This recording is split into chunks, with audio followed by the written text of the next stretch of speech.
అర్ధరాత్రి ప్రతికూలమైన వాతావరణంలో, ప్రతికూలమైన సమయంలో మన ప్రభు అర్ధరాత్రి వేళ స్నేహితులు, నిద్రపోయే టైం, ఆహారం లేని టైం, రొట్టెలు లేని టైం కానీ టైంలో వచ్చి అయ్యా నాకు రొట్టెలు కావాలని స్నేహితుడు మాటి అడగడం వల్ల ఆ స్నేహితుడు కలుపులు తెచ్చడానికి కావాల్సినవన్నీ ఇచ్చాడు.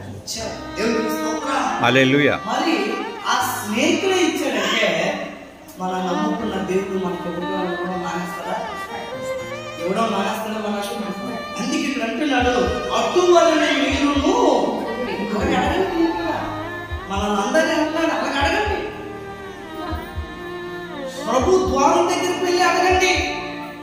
ప్రభు ద్వారబంధం దగ్గర నిలబడి అయ్యా నాకు ఈ అవసరం ఉంది, నాకు కావాలి అని అడిగితే మన దేవుడు తప్పకుండా ఇస్తాడు. ఒకటి అడుగుడి, ప్రార్థనలో అడగాలి.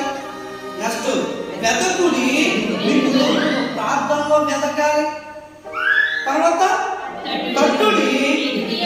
ఈ స్నేహితుడు ఈ మూడు చేశాడు.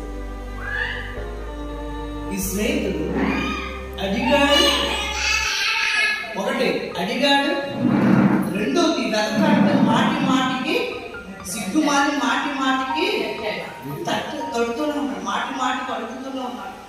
వెతికాడు, తలుపులను తట్టుతూ ఉన్నాడు. మరి అలాంటి స్నేహితుడికి ఏం కలిగిందో చూడండి. ఇక్కడ అడుగు ప్రతి వానికి ఇయ్యబడును, వెతుకు వానికి దొరుకును, తట్టు వానికి వెలుపడని నీతో చెప్పుచున్నాను. దేవునికి హల్లెలూయా. యేసు మాట్లాడుతున్నాడు, మీతో చెప్పుచున్నాను, అటువలనే మీరు అడగండి. అదిగో స్నేహితుడు అడిగాడు, వెతికాడు, తట్టాడు. అడిగిన వారికి ఏమైందంటే ఇయ్యబడింది, వెతికిన వారికి దొరికింది, తట్టిన వారికి తీయబడింది. దేవునికి స్తోత్రం.